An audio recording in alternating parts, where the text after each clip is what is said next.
realmente o problema é bastante sério, principalmente com relação a essa assinatura de convênio, que está todo mundo com o dedo aqui, Trane, mas todo mundo quer te dizer o seguinte, está dependendo do Estado assinar isso aí, né?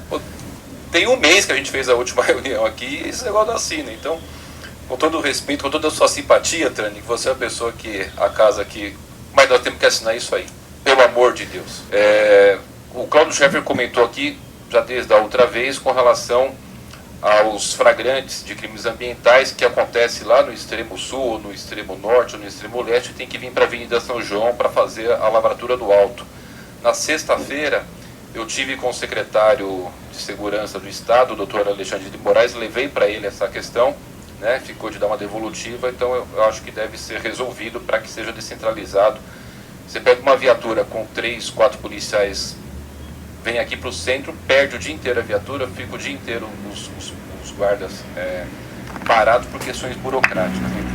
Agora, nós temos uma situação muito grave que é o seguinte, eu acho que nós temos o vilão e a vítima desse processo. Eu acho que o vilão desse processo todo, dessas invasões, o vilão é o governo. O vilão são os legisladores, somos nós, vereadores, deputados. E o vilão é a desigualdade social. Eu acho que esses são os vilões desse processo todo. E quem seriam as vítimas desse processo? São o meio ambiente, a população que não tem habitação e os proprietários dos imóveis. Quando a gente faz uma série de restrições com relação às áreas ambientais, ao extremo, a gente faz com que aquele terreno não valha nada, o terreno passa a não valer nada, e aí existe, a gente tem que ser sincero aqui, um conluio entre o proprietário e o invasor, que ele faz um contrato particular de invasão, e as pessoas invadem, como está acontecendo lá em vários locais, inclusive no Tietê, ou inclusive lá na Jaceguava, inclusive em vários outros lugares, como já aconteceu no Cocaia inteiro, no Grajaú inteiro, na Vila Natal. E a gente fica fingindo que isso não existe, Alfredinho.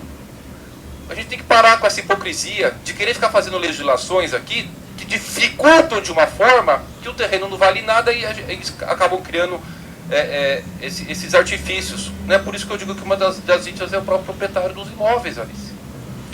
Porque a gente coloca aqui que a Zepan é 10%, quer ter um empreendimento correto.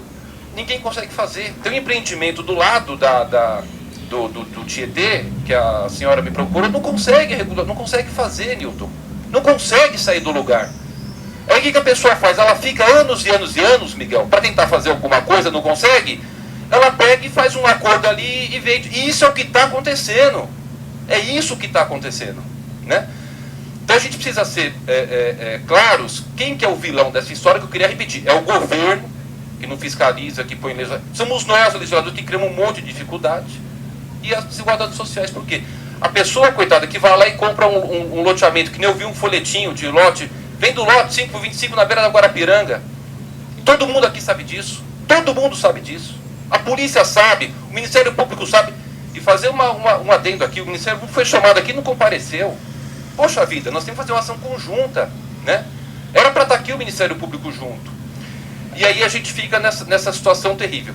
Por exemplo, outras questões, nós não temos um bota-fora lá em Parelheiros, não temos bota-fora na Mboimirim, área de manancial. O que é o bota-fora? O cara tem um fogão, uma geladeira, que precisa jogar fora, vai para a beira da represa. Dizer do trabalho importante que é o da GCM, né? Dizer que o trabalho da Polícia Militar Ambiental é muito bom, mas na verdade a gente só tem uma viatura. O comandante, o senhor me perdoe, o senhor fala que tem não sei quantos outros eventos. Não tem! Não tem! Não tem! Só tem uma para atender lá Parelheiros, Capela do Socorro, Ipuguaçu, Itapecerica. Não tem a tal da viatura. Né? Eu sei que o senhor está no seu papel de poder defender a instituição que o senhor trabalha, está correto. Mas eu que moro lá e que vejo, não existe. Vou concluir. Então a gente precisa ter aqui, vereador Paulo Fiorilo, Alfredinho, Ricardo Yang, nós discutimos isso no plano diretor, leis simplificadas. A gente não tem que criar dificuldade para o cidadão, vendendo a ideia para a imprensa de que quanto mais dificuldade eu estou vendendo, eu estou protegendo o ambiente. É mentira. Está provado aí, é mentira. Você tem, Alfredinho, você teve a luz de ser o autor desse belo projeto que dá poder para a Guarda Metropolitana Ambiental e lá fazer o desfazimento, né? Por favor, então, Cláudio. Bom dia a todos. todos, eu sou Cláudio, morador da Zona Sul, moro em área de mananciais desde que eu nasci. Né? Primeiro eu queria passar um recado aqui da Rede Novos Parques. Gostaríamos de solicitar desta casa uma audiência pública exclusiva para tratar das questões no Parque dos Búfalos e todos os parques ameaçados de São Paulo para desmistificar as medidas contidas no plano diretor estratégico e, consequentemente, na revisão da lei de zoneamento com relação às áreas grafadas como ZEPAM, porque tem muitas áreas que estão grafadas como ZEIS, que deveriam ser ZEPAM. Anexo ao Parque dos Búfalos, nós avisamos no mesmo dia, né, que estava ocorrendo a invasão, e infelizmente conseguiram realmente parar a invasão, né, mas nós estimamos que foram cerca de 1.000 árvores aí. E como o comandante falou, foi após a determinação judicial que tomaram providências, mas na nossa opinião devia ser mais efetivo, devia ser a partir do momento que for comunicado, né, que já fosse, porque é um crime ambiental isso aí, não precisa esperar a justiça para parar um crime ambiental, já devia ter sido no primeiro dia que já foi avisado, já as polícias se locomoverem, né, para impedir esse corte de árvores, né. Então, isso aí foi uma invasão aí, e um sujeito aí está com a camisa da prefeitura, aí estava cometendo um crime ambiental aí, foi cortada uma embaúba, né, e nós chamamos a guarda, né, para fazer uma coisa, não, e só não foi registrado crime, não foi visto quem é esse cidadão aí que está se fazendo passar pela prefeitura e cometendo um crime. Aí nós achamos que é um equívoco, né, essa construção no Parque dos Búfalos, que é em mananciais, né, porque isso é o próprio poder público incentivando a invasão de mananciais, porque o poder público está construindo em mananciais. E na visão dessas pessoas, eles pensam, poxa, se o poder público está financiando isso, essa construção, e era mananciais ao lado da BIM, no Parque dos Búfalos, por que nós não podemos? Inclusive, esse terreno que foi invadido, as pessoas já estão falando, nós, se forem começar a construir, nós vamos invadir novamente. Nós intervimos lá no Parque dos Búfalos desde o primeiro dia. Inclusive, quem impediu a invasão fomos nós da Polícia Ambiental. Desde o primeiro dia que houve a denúncia da invasão no local, nós já fomos para o local, tiramos as pessoas do local, permanecemos 24 horas por dia durante 2 meses. Inclusive, nós mobilizamos pessoal até de policiais militares do interior para vir cobrir aqui a operação. E o que foi citado da ordem judicial foi como nós conseguimos impedir que permanecessem as entradas. Toda hora que entrava, a polícia militar ambiental é que retiravam as pessoas.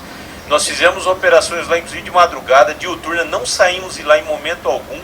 E a ordem judicial não foi para nossa atuação, foi para a gente poder ter o poder de prender a pessoa quando entrava, porque até então nós não tínhamos saído, mas nós permanecemos desde o primeiro dia no Parque dos Búfalos. E eu faço aqui, tenho que defender aqui que lá não foi invadido por nossa atuação desde o primeiro dia. Obrigado, vereador. Boa tarde a todos. Eu queria começar a minha fala fazendo uma denúncia à Polícia Militar, à Guarda Metropolitana, que as obras no Parque dos Búfalos de terraplanagem começou sem placa de alvará. Isso já foi denunciado, assim como foi denunciado 2 horas antes de começar o desmatamento e o fogo no Parque dos Búfalos para a polícia, e a polícia preferiu agir depois. Então essa é a ressalva que eu faço quanto à atuação.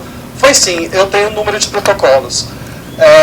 E tudo que eu faço, eu documento. Então, era para ser inibido, era para ter polícia lá antes da devastação de 4,8 hectares de árvores e mata dentro do Parque dos Búfalos.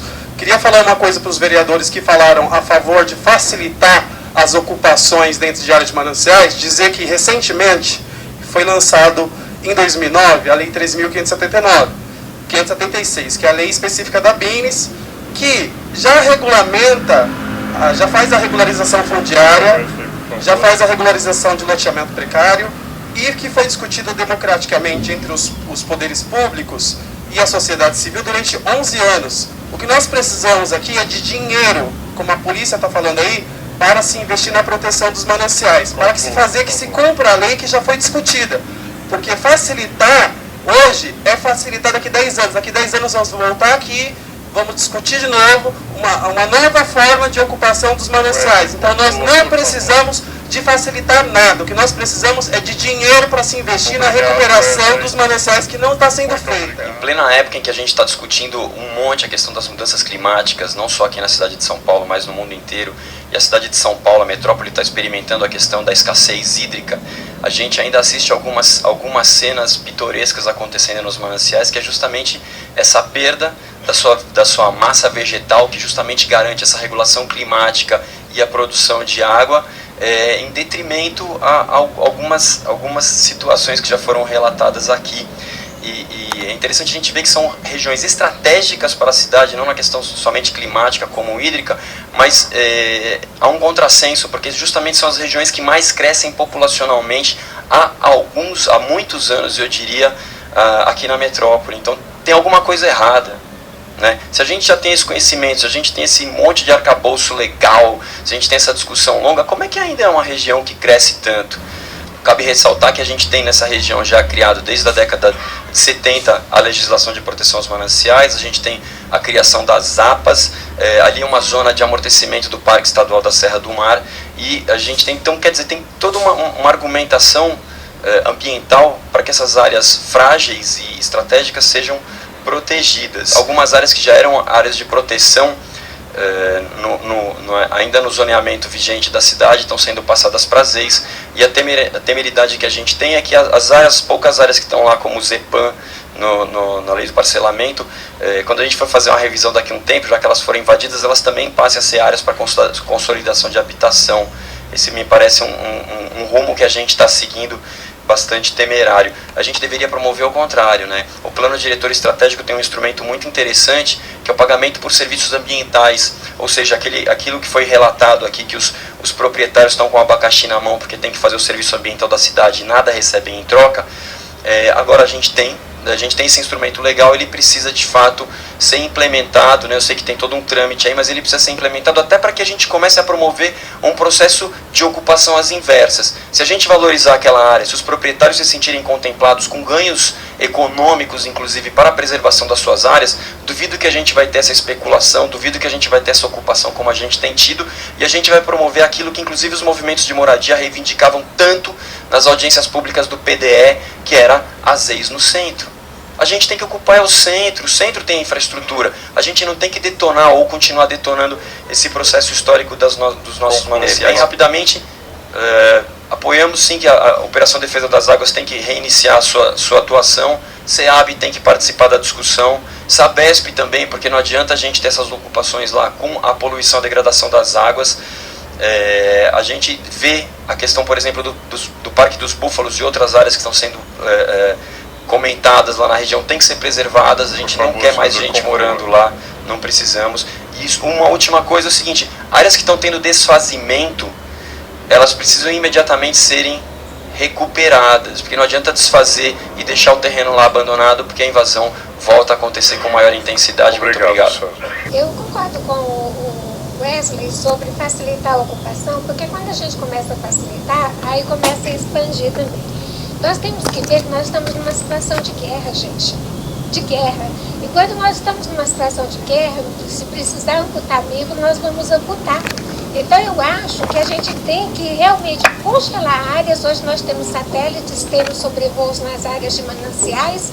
Congelar e realmente demolir o que foi construído, agir com foco e com severidade. Porque se faltar água, nós vamos ter convulsões sociais e uma recuperação ambiental demora anos. Para derrubar uma área, desmatar uma área é rapidinho, mas para recuperar é muito difícil. Então tem que ter foco, tem que ter ação urgente para que nós possamos realmente preservar esses mananciais. Água é sangue da vida. Não existe vida sem água. Então pode faltar tudo, mas se faltar água não haverá vida.